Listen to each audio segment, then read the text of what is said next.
भगवत वासुदेवाय।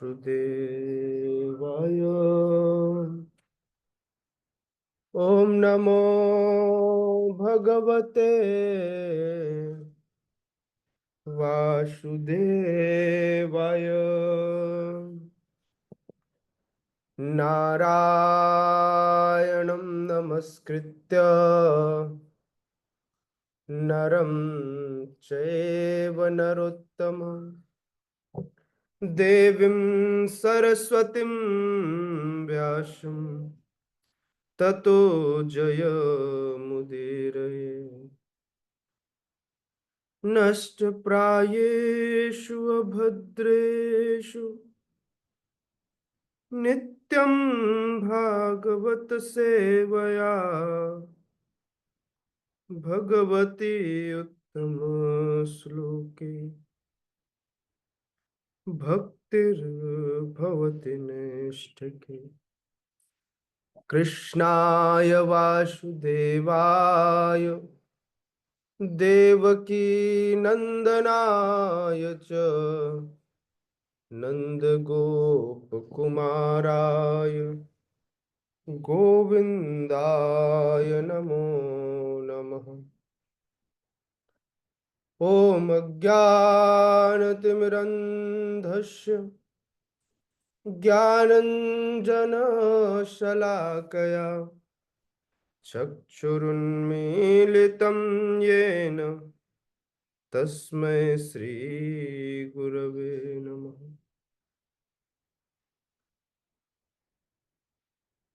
श्रीचैतन्यमनोभीष्टं स्थापितं येन भूतले स्वयं रूपः कदा मह्यं ददाति स्वपदान्तिकम्। वन्देऽहं श्रीगुरोः श्रीयुतपदकमलं श्रीगुरुन् वैष्णवांश्च श्रीरूपं साग्रजातं सहगण रघुनाथान्वितं तं सजीवं साद्वैतं सावधूतं परिजनसहितं कृष्णचैतन्यदेवं श्रीराधा कृष्णपादान् सहगण ललिता श्रीविशाखान्वितांश्च नमो विष्णुपादाय कृष्णपृष्ठाय भूतले श्रीमते भक्तिवेदांत स्वामिनिति नामिने। नमस्ते सारस्वती देवे गौरवाणी प्रचारिणे निर्विशेष शून्यवादी पाश्चात्य देश तारिणी।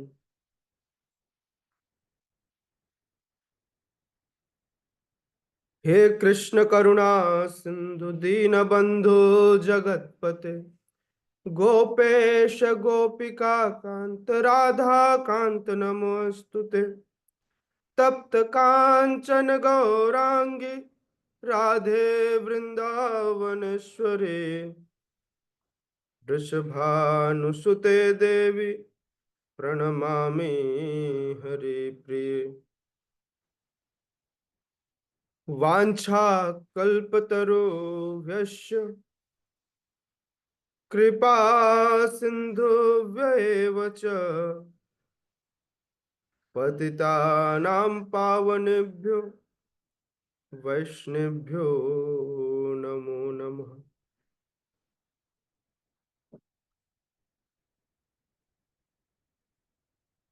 जय श्री कृष्ण चैतन्य प्रभु नित्यानंद श्री अद्वैत गदाधर शिवासादि गौर भक्त वृंद।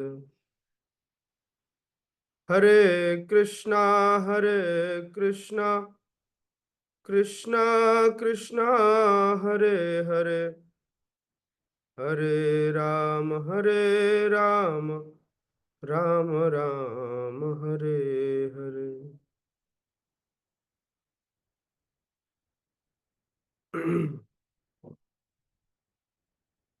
हरे कृष्णा।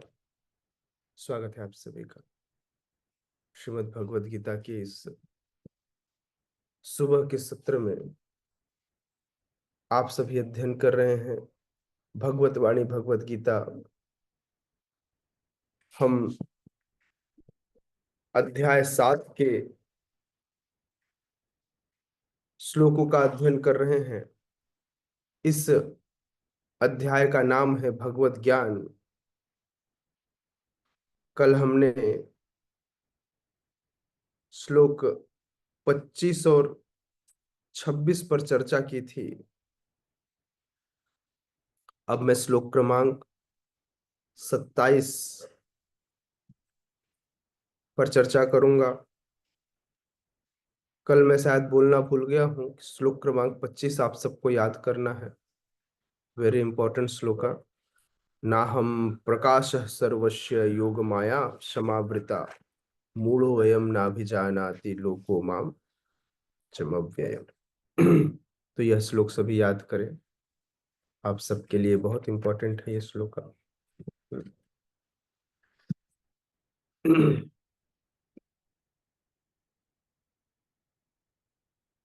ठीक है, चलिए आगे बढ़ते हैं।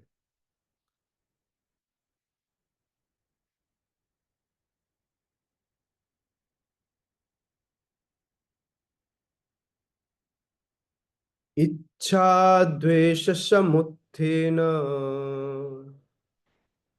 द्वंद्व मोहेन भारत सर्वभूतानि सम्मोहम् सर्गे यान्ति परन्तप। इच्छा द्वेष समुत्थेन द्वंद्व मोहेन भारत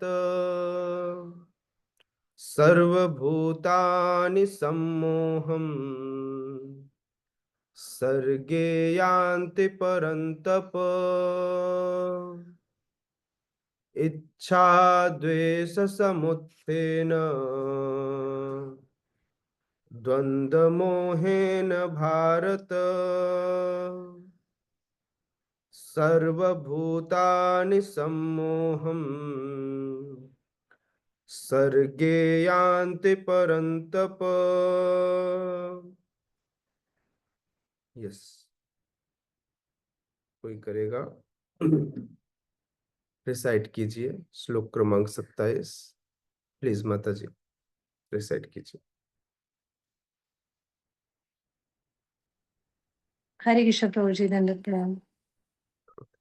इच्छा द्वेष समुत्थेन द्वंद्व मोहेन भारत सर्वभूतानि सम्मोहं सर्गे यान्ति परन्तप।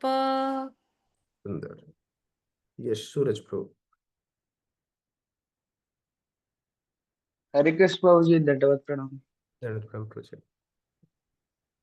इच्छा द्वेष समुत्थेन द्वंद्व मोहेन भारत सर्वभूतानि सम्मोहं सर्गे यान्ति परन्तप। हरे हरे हरे, कृष्ण। सुंदर। हिना माता जी। हरे कृष्ण। हरे इच्छा द्वेष समुत्थेन द्वंद्व मोहेन भारत सर्वभूतानि सम्मोहं सर्गे यान्ति परन्तप। सुंदर। यस, आसिता मैया। हरे कृष्णा प्रभु जी, दंडवत प्रणाम। हम्म। इच्छा द्वेष समुत्थेन द्वंद्व मोहेन भारत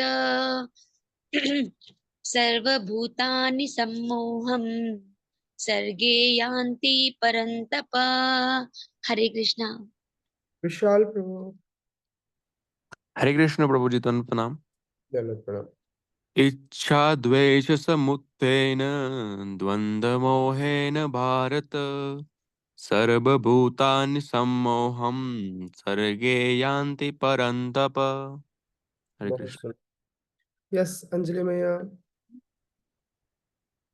हरे कृष्ण प्रभु जी दंडवत प्रणाम। दंडवत प्रणाम। इच्छा इच्छा द्वेष समुत्थेन द्वंद्व मोहेन भारत सर्वभूतानि सम्मोहं सर्गे यान्ति परन्तप।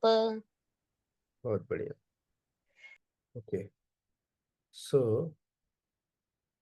आगे बढ़ते हैं। शब्दार्थ, अनुवाद एवं तात्पर्य बाय हिज डिवाइन ग्रेस अभय चरणारविंद भक्ति वेदांत स्वामी श्रील प्रभुपाद के द्वारा। जगत गुरु श्रील प्रभुपाद की जय।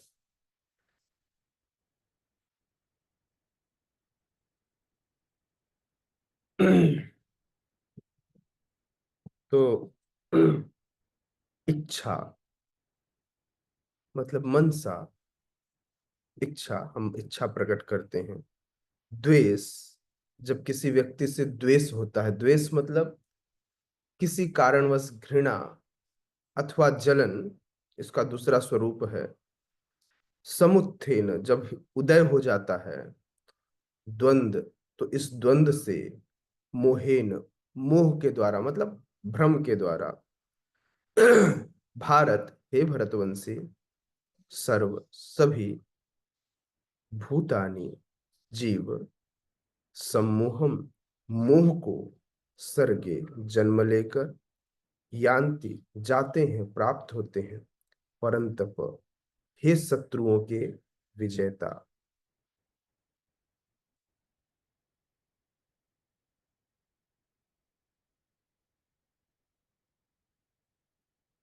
हे भरतवंशी, हे शत्रु विजेता, समस्त जीव जन्म लेकर इच्छा तथा घृणा से उत्पन्न द्वंद्वों से मोहग्रस्त होकर मोह को प्राप्त होते हैं।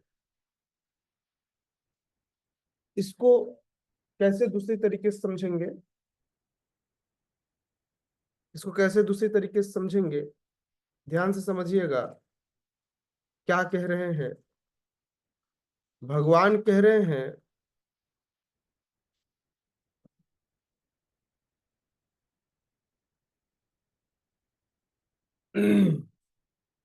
भगवान कह रहे हैं, इसको थोड़ा सा अपोजिट लेकर चलते हैं। व्यक्ति इस भव सागर में जन्म ग्रहण ही करता है अपने इच्छा और द्वेष के कारण।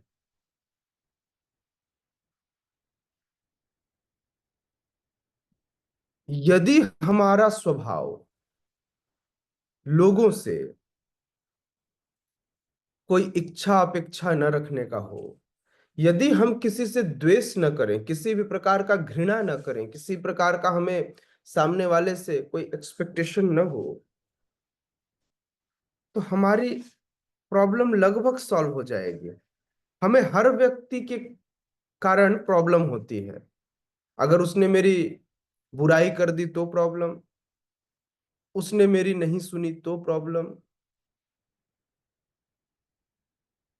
तो व्यक्ति इस भ्रम में कि मैं उससे बहुत अच्छा हो जाऊंगा, भ्रमित होकर वह अपने मूल स्वभाव को छोड़ देता है। तो भगवान अर्जुन को बताना चाह रहे हैं कि समस्त जीव जब जन्म लेता है, आता कुछ और करने हैं, लेकिन अपनी इच्छा के कारण और अपने द्वेष के कारण, अपनी घृणा से उत्पन्न जो द्वंद्व होता है, लाभ होगा कि हानि होगा, मैं अच्छा बनूंगा कि बुरा बनूंगा, मुझे सुख मिलेगा कि दुख मिलेगा, इस प्रकार के द्वंद्व में फंस जाता है।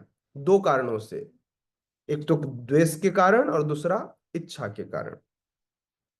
और मोहग्रस्त होकर मोह को प्राप्त होता है, मतलब पागल हो जाता है, भ्रमित हो जाता है, बुद्धि हर ली जाती है, मोहित होने का मतलब है, और इस प्रकार से फंस जाता है वो। समझ में आ रहा है? तो कहने का तात्पर्य यह है कि हर जीव की एक स्वाभाविक स्थिति है लेकिन जीव क्या करता है, अपने स्वभाव को भूल करके उसके विपरीत कार्य करता है। क्या है स्वाभाविक स्थिति?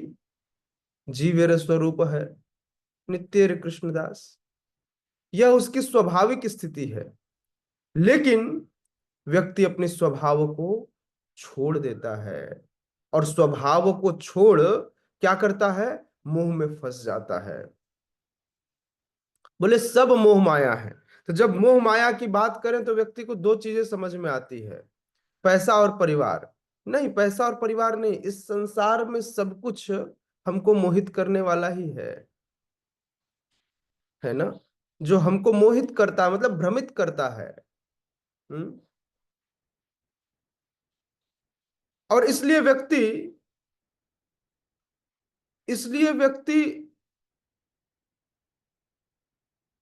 शुद्ध ज्ञान से दूर हो जाता है। शुद्ध ज्ञान क्या है? विशुद्ध ज्ञान, विशुद्ध ज्ञान या शुद्ध ज्ञान है कि वह आत्मनिरीक्षण करे, वह अपने आप को जाने। लेकिन व्यक्ति इस ज्ञान से दूर हो जाता है, न तो अपने आप को जान पाता, न कृष्ण को जान पाता, न संबंधों को समझ पाता। ठीक है। तो सबसे पहले व्यक्ति जब तक अपना आकलन नहीं करेगा तब तक भगवान को समझ पाना उसके लिए बहुत मुश्किल है।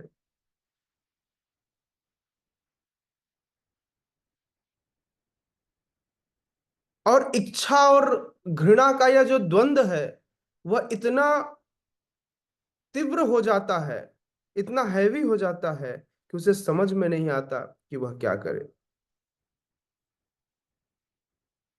और कई बार तो इच्छा इतनी प्रबल हो जाती है, उसे लगता है मैं ही ब्रह्म बन जाऊं, मैं ही भगवान बन जाऊं। क्या भगवान ही अकेले 16,108 शादियां कर सकते हैं? क्या मैं भी कर सकता हूं? यह भी एक प्रकार का द्वेष है। ये द्वेष भगवान के साथ ही हो जाता है। मायावादी यही कहते हैं ना, हम भी कल भगवान हो जाएंगे, तो उसको लगता है हम भी वैसा आनंद ले पाएंगे। बिल्कुल आप आनंद ले सकते हैं, लेकिन आपका आनंद, सुअर को आनंद किसमें मिलता है? समझ में आ रहा है? सुअर को यदि आप घी और मलाई ले जाके दे दोगे तो नहीं खाएगा, तो आप घी मलाई का आनंद नहीं ले सकते। भगवान का आनंद लेने का अपना जगह है और हमारे आनंद का अपना जगह है।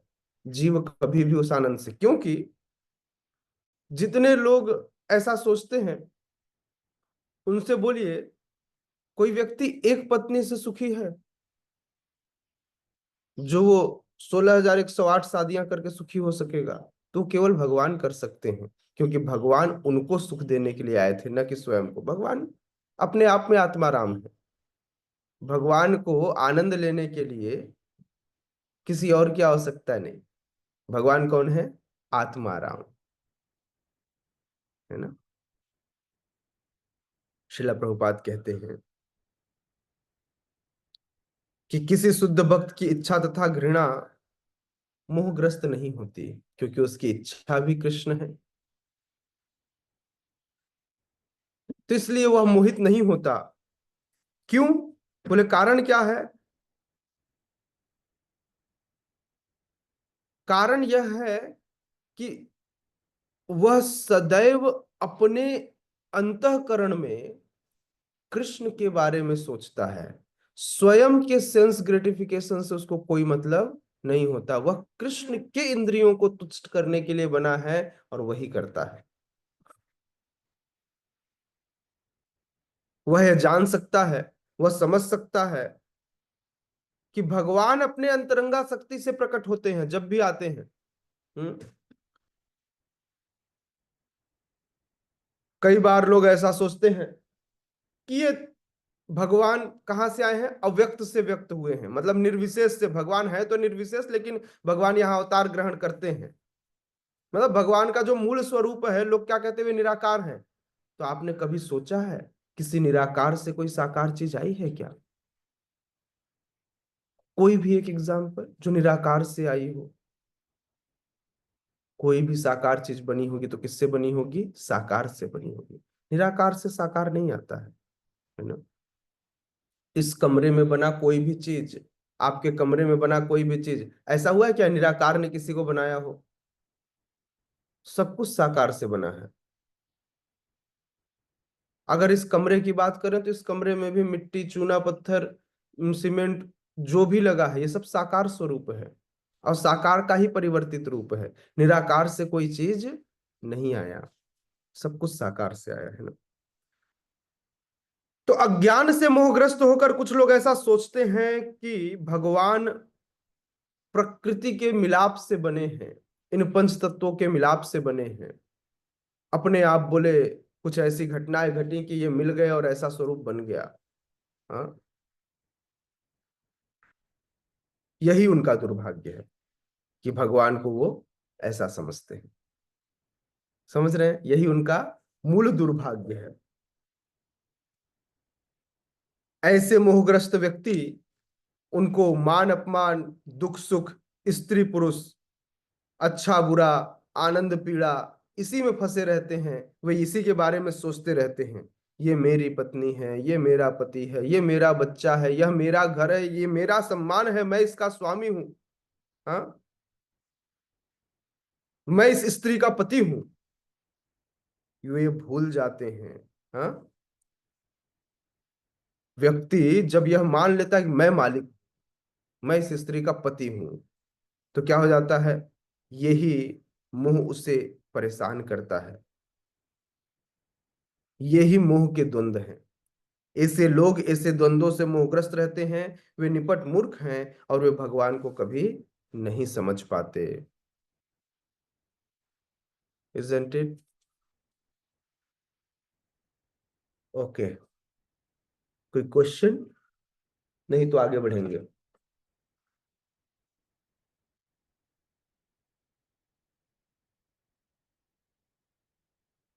नहीं है क्वेश्चन, आगे बढ़ते हैं। ये साम त्वंतगतम पापम जनानां पुण्यकर्मणाम ते द्वंद्व मोह निर्मुक्ता भजन्ते माम दृढ़व्रता। श्लोक 27 और 28 भी याद करने लायक है, जिसमें यदि आप 28 याद करें तो बहुत अच्छा। 27 और 28 दोनों याद करें तो अति उत्तम है, लेकिन 28 अवश्य याद कीजिएगा, बहुत अच्छा श्लोक है ना। ये साम त्वांतगतम पापम जनानां पुण्य कर्मणाम ते द्वंद्व मोह निर्मुक्ता भजन्ते माम दृढ़व्रता। येषां त्वन्तगतं पापं जनानां पुण्यकर्मणां ते द्वन्द्वमोह निर्मुक्ता भजन्ते मां दृढ़व्रता। यस, पढ़िए। कौन पढ़ेगा?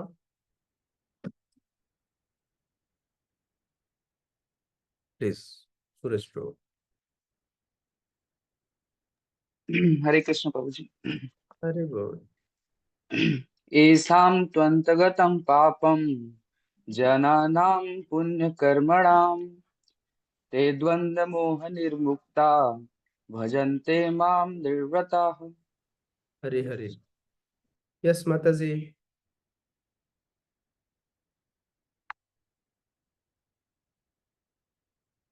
कृष्ण राधिका माता जी पढ़िए। हरे कृष्ण प्रभु जी। येषां त्वन्तगतं पापं जननां पुण्यकर्मणां ते द्वन्द्वमोहनिर्मुक्ता भजन्ते मा दृढव्रता। हरे हरे। हरे यस आशिता मैया। हरे कृष्णा प्रभु जी। येषां त्वन्तगतं पापं जनानां पुण्यकर्मणां ते द्वन्द्वमोहनिर्मुक्ता भजन्ते मां दृढव्रता। हरे कृष्ण। विशाल प्रभु। हरे कृष्ण प्रभु जी। येषां त्वन्तगतं पापं जनानां पुण्यकर्मणां ते द्वन्द्वमोहिनिर्मुक्ता भजते मां दृढ़व्रता। हरे हरे। यस कबीर प्रभु। हरे कृष्ण प्रभु जी। श्लोक। येषां कथं हम्म, पापं जनानां पुण्यकर्मणां ते द्वन्द्वमोहनिर्मुक्ताः भजन्ते मां दृढव्रताः। अंजलि माता जी। हरे कृष्ण प्रभु जी। येषां त्वन्तगतं पापं जनानां पुण्यकर्मणां ते द्वन्द्वमोहनिर्मुक्ता भजन्ते मां दृढव्रता। यश विष्णुवाला माता जी। प्रभु जी हरे कृष्णा। मैं प्रसादम बना रही हूँ, गीता नहीं लेके बैठी। ठीक है, चलिए। भगवान कहते हैं अर्जुन से, जिन मनुष्यों ने पूर्व जन्मों में और इस जन्मों में पुण्य कर्म किए हैं, जिनके पाप कर्मों का पूर्णतया उच्छेदन हो चुका है, वे मोह के द्वंद्वों से मुक्त हो जाते हैं और संकल्प पूर्वक मेरी सेवा में तत्पर होते हैं। हाँ, भगवान की सेवा में लगने की सबसे बड़ी योग्यता, जिसका वर्णन भगवान कर रहे हैं, कह रहे हैं, जो इस जन्म में और पूर्व जन्म में पुण्य किए हुए हैं और जिनके पापों का उच्छेदन हो चुका है, क्षय हो चुका है, वे ही भगवान की सेवा में लग सकते हैं। कोई दूसरा उनकी सेवा नहीं कर पाता। क्यों? क्योंकि वह मोह के द्वंद्वों से मुक्त हो जाता है। आप देखिए, हमारे जीवन में कठिनाई कब आती है? हमारे जीवन में कठिनाई तब आती है जब हम मोहित हो जाते हैं, हम लाभ हानि सुख दुख के चक्कर में फंसते हैं, हम मान अपमान के चक्कर में फंसते हैं, तब हमारे जीवन में दुख आता है। तब कहीं ना कहीं हम भगवान की सेवा से दूर हो जाते हैं। भगवान की सेवा में बने रहने के लिए कोई फर्क नहीं पड़ता, क्या आएगा क्या नहीं आएगा, इसको एक किनारे रख देते हैं। हमको उस द्वंद से कोई मतलब नहीं, सुख आए तो भी कृष्ण का, दुख आए तो भी कृष्ण का। मेरा जो कार्य है वह मैं करते रहूंगा। मान मिला तो कृष्ण का, अपमान मिला तो भी कृष्ण का। क्यों? क्योंकि भाई वो भी कृष्ण को ही मिलेगा, क्योंकि अल्टीमेट मैं तो कहलाऊंगा उनका ना। जैसे कार्य अगर कोई नौकर करता है तो बदनामी किसकी होती है? मालिक की। नाम उसके नाम से जाना जाता है। कोई लड़का कोई कार्य कर दे, अगर उसका नाम ना हो तो क्या आप उसके पिता के नाम से कहते हैं, देखो फला व्यक्ति के बेटे ने ऐसा काम कर दिया। हम्म। तो कहने का तात्पर्य यह है कि यदि व्यक्ति कोई कार्य करता है तो वह अपने स्वामी के नाम से जाना जाता है, अपने स्वामी के नाम से जाना जाता है। हाँ, अब स्वामी कोई भी हो सकता है ना, मैं स्त्री और पुरुष से डिफरेंशिएट नहीं कर रहा हूँ। स्वामी मतलब जो वहां पर मुखिया होगा, जो वहां पर मूल की भूमिका। पति मतलब पुरुष नहीं, पति मतलब नियंता, स्वामी। तो उसके कार्य को दूसरे व्यक्ति के कार्य से जाना जाता है। तो जो व्यक्ति इस द्वंद से मुक्त होता है वह भगवान की सेवा में सदैव तत्पर होता है, वह भगवान की सेवा से दूर नहीं होता। श्रीला प्रभुपाद क्या कहते हैं? श्रीला प्रभुपाद कहते हैं, इस अध्याय में उन लोगों का उल्लेख है जो दिव्य पद को प्राप्त करने के अधिकारी हैं। हर व्यक्ति दिव्य पद तक नहीं जा सकता। हमारी योग्यता होगी तो ही दिव्य पद तक हम जा सकेंगे। योग्यता क्या? तो सबसे पहले योग्यता यह कि व्यक्ति पाप कर्मों से मुक्त हो और पुण्य कर्म में लगा हुआ हो। पुण्य कर्म मतलब क्या? प्याऊ खोल के बैठा हो? पुण्य कर्म मतलब क्या? लोगों को रोज जाके भूखों को खाना खिला रहा हो कि उस कंबल बांट रहा हो? डजेंट मैटर, है ना। चेतना की बात है कि व्यक्ति क्या करना चाहता है ना।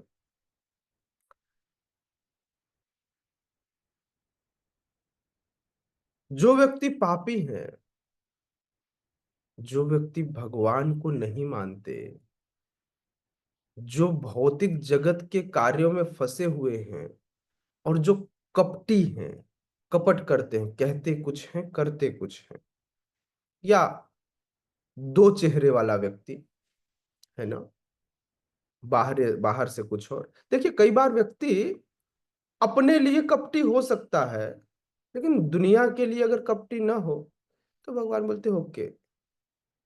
लेकिन व्यक्ति बाहरी रूप से दुनिया के लिए एक दूसरे स्वरूप को प्रदर्शित करता है जिससे दुनिया का नुकसान हो, जिससे व्यक्तिगत नुकसान हो, तो यह कपट भगवान सहन नहीं करते। कई बार कहते हैं ना, व्यक्ति खुद को धोखा दे तो ठीक है भाई, अपना नुकसान कर रहा है, लेकिन दूसरों को धोखा देना अच्छा नहीं है, है ना। अपना नुकसान कर रहा है तो उसकी भरपाई स्वयं करेगा, उसके लिए आपको तो चिंता नहीं होगी, है ना। तो कह रहे हैं भगवान, जो पापी है, जो नास्तिक है, जो भगवान को नहीं मानता, जो मूर्खतावश केवल भौतिक कार्यों में फंसा रहता है, जो कपटी है, वह कभी इन इच्छा और द्वेष रूपी द्वंद्व को पार नहीं कर पाता। वह हमेशा मान अपमान, सुख दुख, लाभ हानि के चक्कर में ही फंसा रहता है। केवल ऐसा व्यक्ति भगवान को स्वीकार कर पाता है या भगवान के शुद्ध ज्ञान को प्राप्त कर पाता है, जिसने धीरे धीरे अपने जीवन में धर्म के इस विधि विधानों को पालन करने का अभ्यास करने का प्रयास किया है। पुण्य कार्य करने, जैसे सुबह उठना, यह भी पुण्य है। सुबह भगवत गीता में बैठना, यह भी पुण्य है।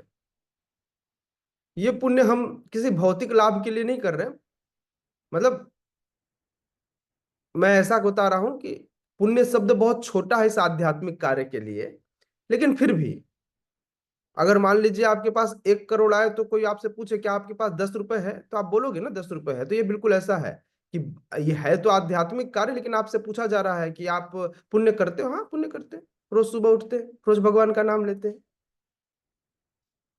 ये है करोड़, लेकिन हम उसको सिर्फ 10 बता रहे हैं कि हम पुण्य करते हैं। समझ में आ रहा है? तो कह रहे हैं जो नित्य रूप से अपने आप को पुण्य कर्मों में लगाता है और पाप कर्मों को जीतने में लग जाता है। मैं ये नहीं कह रहा हूं, मतलब श्रीला प्रभुपाद इस श्लोक में भगवान कह रहे हैं जिसका पाप कर्म खंडित हो चुका है, विच्छेदन हो चुका है, लेकिन हम विच्छेदन कर रहे हैं। हमारे जीवन से पाप खत्म नहीं हुआ, हम पुण्य करते हुए, मतलब पुण्य बढ़ रहा है और पाप वाली चीज जो है घट रही है। बिल्कुल इस ग्लास की तरह, इसमें जितना हम पुण्य डालते जाएंगे ये भरता जाएगा और खाली वाला हिस्सा पाप कर्म जो है वो खत्म होता जाएगा। समझ में आया? तो इसलिए केवल वही व्यक्ति जिसने अपने जीवन में विधि विधानों का अभ्यास करके अपने आप को इस पाप कर्म को जीतने में लगाया है, तो वह धीरे धीरे अष्टांग योग में जो क्रियाएं हैं, कौन सा कौन सा यम, नियम, आसन, प्राणायाम और ध्यान, अत्याहार, ध्यान, धारणा और समाधि। तो ये समाधि तक पहुंचने के लिए जो 7 स्टेप जो इससे पहले के हैं, ये 7 स्टेप व्यक्ति को पुण्यवान बनाते हैं। जब वो ध्यान करता है तो उसके हृदय में बैठे जो गंदगियां हैं वे खत्म हो जाती हैं।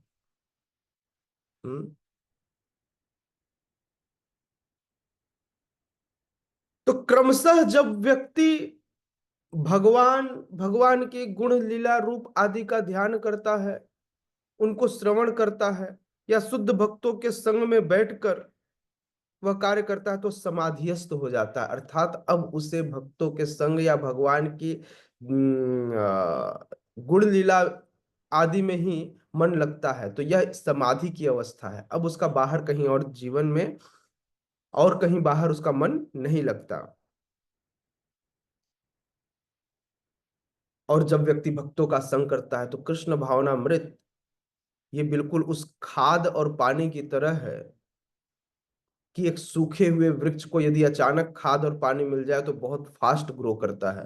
तो शुद्ध भक्तों के संग से शुद्ध भक्तों के संग से व्यक्ति तुरंत ही कृष्ण भावनामृत के अंतर्गत ऐसे पद को प्राप्त कर लेता है जिससे उसके जीवन के समस्त प्रकार के मोह खत्म हो जाते हैं।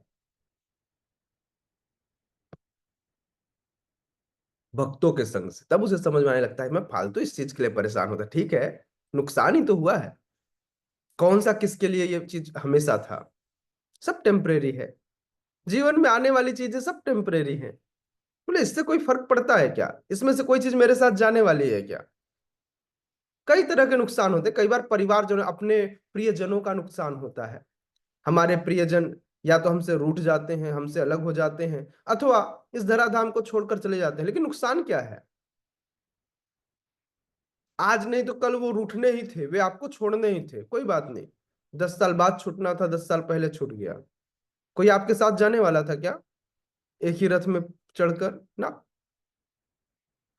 श्रीमद् भागवतम में श्रीमद् भागवतम में जब बहुत क्लियरली इस बात को समझना चाहिए ना कि हमारे जीवन में घटने वाली ये सारी घटनाएं, जब हम सारी घटनाएं ये घटती हैं तो ये हमारे मोह के कारण हमको दुख देती हैं। यदि इस तथ्य को बहुत क्लियरली समझ लिया जाए कि भाई हमारे जीवन में जो कुछ घट रहा है इससे मेरा कोई नुकसान नहीं है,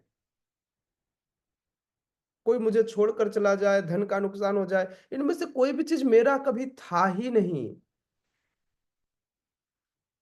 क्योंकि पूर्व के करोड़ों जन्मों में मेरे करोड़ों माता पिता हो गए। यदि मैं केवल इन्हीं माता पिता को अपना माता पिता मानूं तो फिर बाकी जन्मों में जो हुए उनका क्या। समझ में आ रहा है ना। तो इसलिए श्रीमद् भागवतम के 5-5-2 में, 5वें स्कंद 5वें अध्याय के दूसरे श्लोक में कहते हैं महत सेवाम द्वार माहुर्विमुक्ते। यदि कोई चाहता है कि वह सचमुच इस भौतिक संसार से मुक्त हो जाए तो भगवान की सेवा नहीं, पहले भक्तों की सेवा करनी चाहिए। महत सेवा क्या, महत सेवा, महात्माओं की सेवा, भक्तों की सेवा करनी चाहिए, क्योंकि यह भक्तों की सेवा से ही उसे क्या मिलेगा, उसे अपने आप इस भौतिक जगत में जो आसक्ति है इस आसक्ति से मुक्ति मिलेगी। क्योंकि महात्मा विरक्त होते हैं तो उनकी सेवा से आपके अंदर विरक्ति का गुण विकसित होगा। क्योंकि जब व्यक्ति सांसारी व्यक्तियों का संग करता है तो उसके अंदर भी उसी की तरह सांसारी होने की प्रवृत्ति जाग उठती है। खूब धन कमाने वाला दोस्त हो तो उसे कई बार दोस्त से जलन हो जाता है, मेरे पास इतना धन क्यों नहीं है। तो जिस तरह के व्यक्ति का संग करेंगे उसके अंदर वैसी प्रवृत्ति जागने लगती है। और इस प्रकार से जब ऐसे भौतिकवादी लोगों का संग करते हैं तो फिर व्यक्ति इस भौतिक संसार के अंधकार की ओर मूव करने लगता है, प्रयाण करने लगता है। भक्तों के संग करने से आनंद, मतलब भक्त के संग रहने से लोग आनंदित क्यों रखते हैं, इवन दो उसका कपड़ा फटा हो, उसके पास चीजें ना हो, उसके पास बड़े बड़े सामान ना हो, गाड़ी ना हो, बड़ा घर ना हो, लेकिन चेहरे पे मुस्कान होगी, वो बहुत ऐसे स्ट्रेसफुल नहीं दिखेगा। जबकि आपके घर में सब कुछ हो, बड़ा सा घर भी हो, सारी सुविधाएं भी हो, लेकिन फिर भी आपके चेहरे में आप देखो, दुकान में जाओ, बड़े बड़े अधिकारी, बड़े बड़े व्यापारी के चेहरे पे जो स्ट्रेस देखोगे, गालियां देते रहता है मुंह से, उसका गल्ला भरा होगा, उसके पास पैसे की कोई कमी नहीं होगी, लेकिन चेहरे पर स्ट्रेस होगा और मुख में गाली होगी, कोई मुस्कुराहट नहीं। वहीं पर एक भक्त जो है हाथ में भगवत गीता होगा और बड़े प्रेम से कहे प्रभु जी भगवत गीता लेंगे क्या, यह आपके जीवन में सुख का उदय कराएगा। क्यों, ऐसा क्यों, तो यह संगति का असर है। क्योंकि वह भक्त जानता है कि संसार में जो कुछ है वो क्या है, अनित्य, ये सब कुछ अनित्य है। अशाश्वतम दुखालयम। हम्म, तमो द्वारम योषिताम संगी संगम। हाँ, तो इस प्रकार से जब व्यक्ति ऐसे भौतिकवादी लोगों का संग करता है तो तमोगुण के अधीन होकर के वह बड़ा कष्ट पाता है। तो ये भक्त लोगों को क्या पड़ी है, क्यों ये संसार में घूमते रहते हैं? क्योंकि वैष्णव स्वभाव से दयालु होते हैं। जीवेर दया यह भक्तों का गुण होता है। तो उनसे जीव मात्र का कष्ट देखा नहीं जाता। इसलिए इसलिए सारे ये जो भक्त लोग हैं संसार भर में घूम घूम कर लोगों के बीच में प्रचार करते हैं, क्योंकि वे चाहते हैं कि सारे लोग सुखी हो जाए। सर्वे भवन्तु सुखिनः सर्वे सन्तु निरामया। घर में बैठकर श्लोक कहने से नहीं होगा, कार्य करना पड़ेगा। लोग, हाँ, लोग ऐसी कामना करते हैं, लेकिन वहीं मतलब इस श्लोक के गाने के बाद मन में बोलते अच्छा अभी आई है, इसका तो सर्वनाश हो जाए। अभी आपने एक श्लोक गाया था और उसके बाद उस श्लोक के बाद आप दूसरों के लिए गलत, मतलब श्लोक कह देने मात्र से काम नहीं होगा, है ना।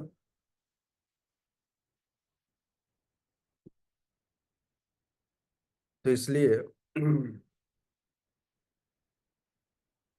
भगवान के सारे भक्त बद्ध जीवों को इस सांसारिक मोह से उबारने के लिए इधर से उधर घूमते रहते हैं।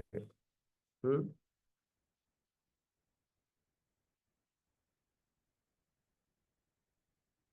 मायावादी इस बात को नहीं जानते, क्योंकि वो माया में फंसे रहते हैं।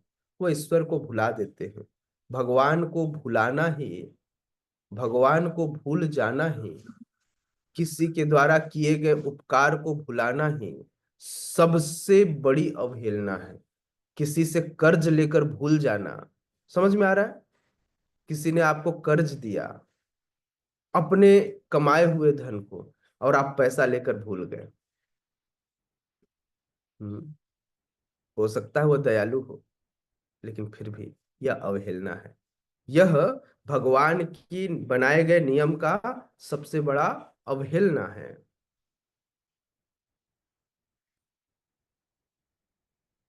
तो इसलिए जब तक व्यक्ति अपने पूर्व स्वभाव को प्राप्त नहीं कर लेता, अर्थात वह यह नहीं जान लेता कि मैं कौन हूं, मैं भगवान के अधीनस्थ हूं, मैं उनका सेवक हूं, सेवा करना ही मेरा धर्म है, तब तक वह भगवान की दिव्य प्रेमा भक्ति में नहीं लग सकता।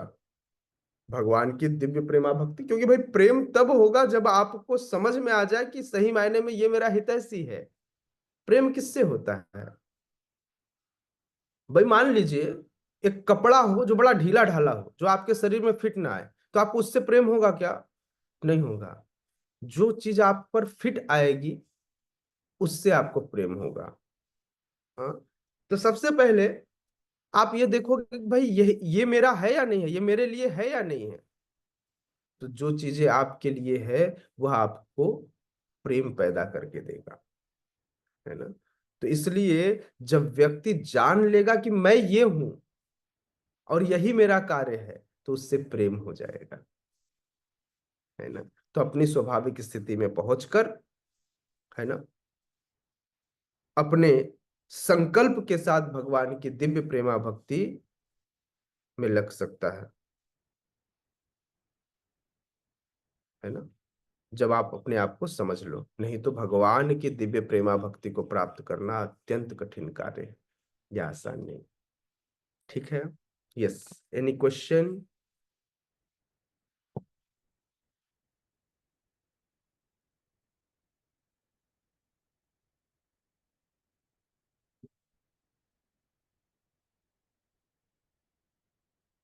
No question?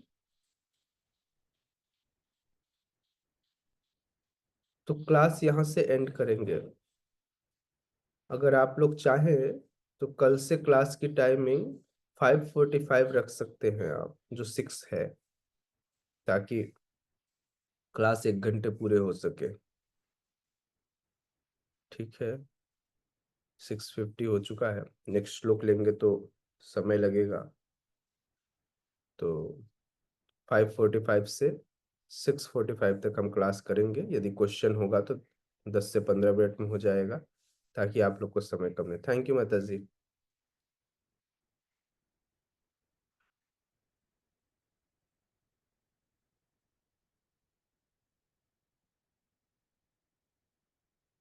नहीं, ऐसा नहीं है कि जीवन है तब तक मोह रहेगा। यह मोह चला जाता है। अनुमाता जी कह रही हैं कि जब तक जीवन है तब तक मोह रहेगा। इस मोह के स्वरूप को बदला जा सकता है ना। इसके लिए एसोसिएशन बहुत काम करता है। प्रॉब्लम यह है कि हम रोजमर्रा के जीवन में ऐसे लोगों का संग करते हैं जिनके अंदर मोह, मोह मतलब मोह मतलब मोह मतलब भ्रम। मोह मतलब लोग, अच्छा, लोग मोह का मतलब समझते हैं कि यह सामान, यह मेरा है, ये ऐसा है। बिल्कुल यही, इसी को भ्रम कहते हैं। ये भ्रम है। इसको पागलपन भी कहते हैं, मोहित होने को, है ना। तो व्यक्ति जब चीजों को अनायास ही यह समझ लेता है कि यह मेरा है, मैं इसका हूं, यह मेरा घर है, यह मेरा परिवार है, यह मेरा पैसा है, यह मेरी गाड़ी है, यह मेरा देश है, यही मोह है। तुलना हम दूसरों से करते हैं। तो सबसे पहले व्यक्ति को अपने मूल स्वरूप को जानना होगा। यह समझना होगा कि आज मैं भारत में पैदा हुआ हूं, कल मैं पाकिस्तान में भी पैदा हो सकता हूं। तो आज इंडियन और कल पाकिस्तानी। अब किसके लिए लड़ोगे? बोले पिछले जन्म में भारत की तरफ से लड़ रहा था, आज पाकिस्तान की तरफ से। अब एक ही व्यक्ति सोचो, तो उसकी तो आइडेंटिटी बदल गई, है ना। तो इसलिए यदि एसोसिएशन अच्छा हो, जैसे आज इस्कॉन न तो इंडियन है, न तो पाकिस्तानी है, न अमेरिकन है, न रशियन है। सब जगह कौन है? इस्कॉन है, international society for Krishna consciousness. यह अंतरराष्ट्रीय कृष्ण भावनामृत संघ है। हम्म।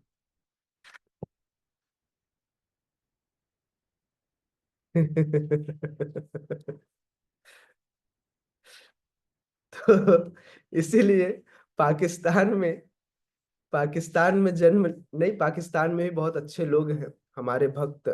अभी पाकिस्तान से अभी आज कोई भक्त जुड़ा नहीं है, नहीं तो यहाँ जुड़ते हैं। यदि आप उनसे सुनेंगे तो आपको देखेंगे कि वे बहुत प्रयासरत हैं, वहां रह करके भी वो बड़े सात्विक जीवन जीते हैं। इवन तो वहाँ खाने के लाले पड़े हुए हैं। वहां पर केवल दाल ही 600-700 रुपए किलो है, तुअर दाल, अरहर दाल।